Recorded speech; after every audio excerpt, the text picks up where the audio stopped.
Good afternoon to one and all. ఈ video చేయడానికి ముఖ్యమైన కారణం, మొన్న జరిగిన మెగా డిఎస్సిలో ఎవరైతే స్పోర్ట్స్ బ్యాక్గ్రౌండ్ లేకుండా ఉద్యోగాలు పొంది ఉన్నారో వాళ్ళతో మాట్లాడుతానండి. ఒకసారి ఎప్పుడన్నా సార్ మీ మీ మనస్సాక్షిని ప్రశ్నించుకున్నారా?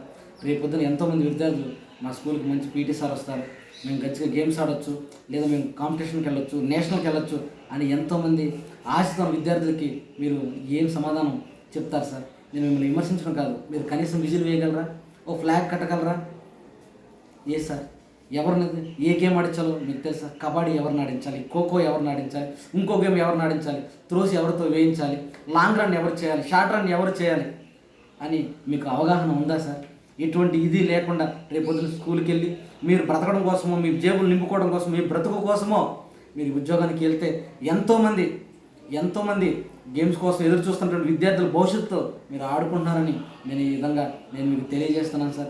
విమర్శ కాదు సార్. మీకు మా ఫిజికల్ ఎడ్యుకేషన్ మీద అంత అవగాహన, ఆశ ఉంటే వెండి గేమ్స్ అని ఆడండి, ట్రైనింగ్ పూర్తి చేయండి, పూర్తిగా క్వాలిఫైతో మీరు రండి సార్, వచ్చి మాతో పోటీ పడండి. అలా కాకుండా ఎవరో చెప్పారని, సలహాలు ఇచ్చారని, బయట నుంచి అవుట్ ఆఫ్ నుంచి సర్టిఫికేట్లు కొంత చేసుకుని రూమ్లో కూర్చొని ఉద్యోగం వచ్చేస్తుందని ఈరోజు ఉద్యోగం తీసుకుంటే ఎంతోమంది ఈ యొక్క డిఎస్సి కోసమో గేమ్స్ ట్రైనింగ్స్ అంతా పూర్తి చేసి గేమ్స్ మీద ఆశ కలిగి ఈ ఉద్యోగం కోసం ఎదురు చూస్తాం. ఎంతోమంది పీఈటీల నోటికాడ కూడి మీరు తీరుస్తున్నారని ఆ విషయాన్ని మీరు మర్చిపోకండి సార్. మీరు బీఈడీలు చేసి ఇంకోటి చేసి సాఫ్ట్వేర్ సెక్టార్ నుంచి వచ్చేసి ఈరోజు ఫిజికల్ ఎడ్యుకేషన్ అయితే వీళ్ళు ఆటలాడతారో, వీళ్ళు చదవలేరు అని చెప్పి మా నోటికాడ కూడి మీరు తీరుస్తున్నారు సార్.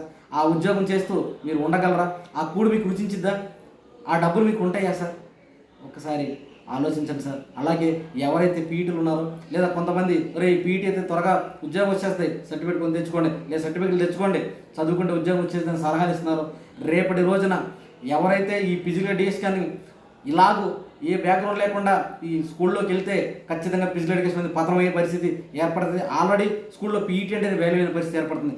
రేపటి రోజున ప్రిన్సిపల్కి నమస్కారాలు చేసుకుంటూ, వాళ్ళు కాళ్ళు ఇచ్చుకుంటూ, గేట్ కూడా కాపలాలు కాసుకుంటూ ఉండే పరిస్థితి. ఎందుకంటే మీకు ఏం చేయగలరు సార్? మీరు ఏ టాలెంట్ ఉందని ఏ గేమ్ ఆడించగలరు మీరు? రేపొద్దున అదే అవుతుంది. ఈ ఫిజికల్ ఎడ్యుకేషన్ వ్యవస్థ పతనానికి మీరే కారణమని ఎవరైతే అధికారులు ఉన్నారో, ఎవరైతే అక్రమంగా సర్టిఫికేట్లు ఇస్తానికి ప్రోత్సహిస్తున్నారో, ఎటువంటి స్పోర్ట్స్ బ్యాక్గ్రౌండ్ లేకుండా మీరు ఈ ఉద్యోగాలకు వస్తున్నారు, మీ అందరూ కూడా రేపటి రోజున ఈ పీఈటీ పతనం కావడానికి మీరే కారణమని, ఎంతోమంది పీఈటీలు నోటుకాడ కూడి మీరు తీరుస్తున్నారని ఈ విధంగా మీకు తెలియజేస్తున్నాను. ఎందుకు సార్? మా గురువు గారు, నాబాబు గారు, నాగరాజన్న, ఇంకెంతోమంది టాలెంట్ పర్సన్లు ఉన్నారు, వాళ్ళందరి దగ్గర విద్య లేదు, వాళ్ళేమో బాధలు పడుతున్నారు. మా సార్ అప్పుడే అన్నారు, ఈ గేమ్స్ అనే వాళ్ళందరూ కూడా గ్రౌండ్లో అప్పుడు ఉంటారు, తిరుగుతారు, ఈ సర్టిఫికేట్లు తెచ్చి రూమ్లో కూర్చొని ఉద్యోగాలు కొడతారన్నారు. అలాగే జరిగే పరిస్థితి ఎందుకు సార్? ఇది మీకు ఆశ ఉంటే రండి, పోటీ పడండి, ఆడండి, పిల్లలకు న్యాయం చేయండి సార్. ఈ పేద విద్యార్థుల భవిష్యత్తు ఆడుకోవడానికి మీరు ఎవరో హక్కు ఇచ్చారు సార్? మీకు ఈ డబ్బులు మీకు రుచిస్తాయా? ఈ ఉద్యోగం మీకు మేలు చేస్తుందా? ఎంతోమంది కన్నీటి వేదన సార్. ఒక నోటికడ పూర్తి చేయడానికి మీకు ఏమి అనిపించడం లేదా? ఒకసారి మీ మనస్సాక్షి మీరు ప్రశ్నించుకున్నారా? ఇలాగ అనుకున్న రేపొద్దున పిల్లలకు న్యాయం చేయగలుగుతారా? అనారోగ్యాలు పాలవుతారు సార్ వాళ్ళు. ఎన్నో ఆశలున్నా ఎందుకు మనమే బాధపడతాం, మనకి గోల్డ్ మెడల్ లేవని. ఇలాంటి పరిస్థితుల్లో ఉంటే ఎక్కడి నుంచి వస్తాయి సార్ గోల్డ్ మెడల్లో?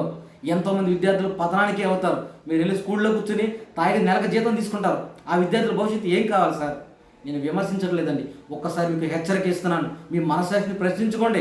మీరు ఎంతవరకు ఈ ఉద్యోగానికి అర్హత గలవాళ్ళని ఆలోచించుకోవాలని కోరుకుంటున్నాను. Thank you.